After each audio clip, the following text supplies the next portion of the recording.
How to replace a kitchen faucet. My old kitchen faucet needs to be replaced.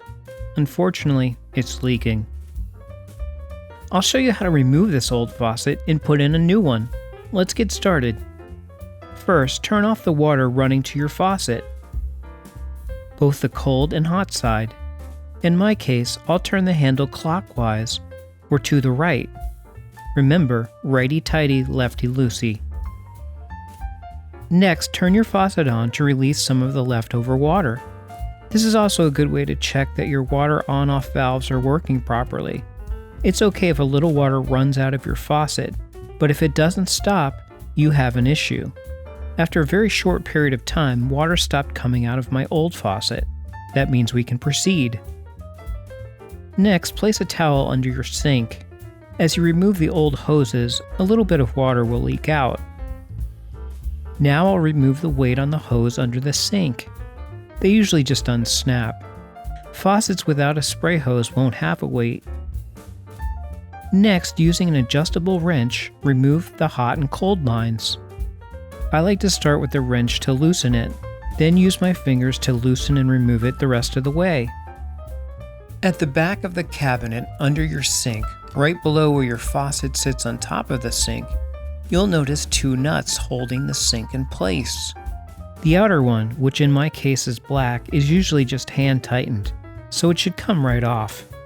If not, use a wrench or pliers.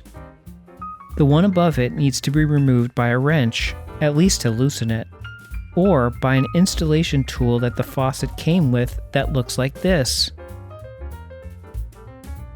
To use the tool, you'll need to unhook the line that goes to the spray handle. Luckily, most just have a release mechanism to release each side of the hose. Let me show you how mine unlocked outside of the cabinet to make it easier to see. In my case, the white lock can be pulled out and then the hose can be separated into its two parts. Now I'll feed the tool up the hose until it reaches the top of the nut. Then I'll turn it counterclockwise to loosen the nut holding the faucet to the sink. Then pull the hardware out. It should slide down and then off the hose.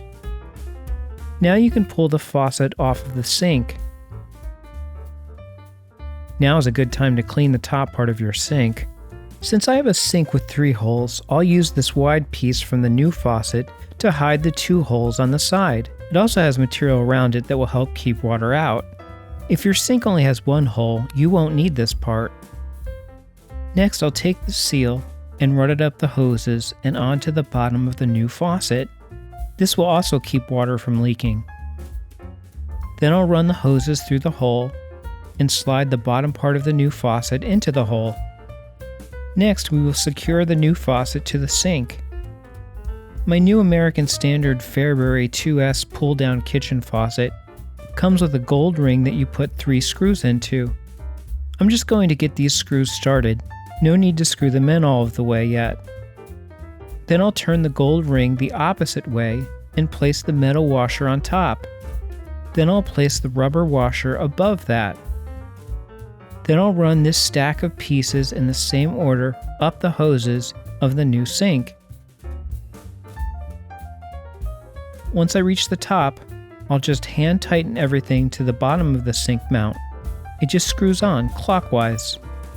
Before we tighten the 3 screws to make it snug, make sure the faucet is sitting on the sink properly. Then use a screwdriver to tighten the 3 screws. Next, attach the 2 hose ends together. Mine just locks together by sliding it down and it snaps in place. Make sure it's a good connection. Now it's time to add the counterweight that snaps into place.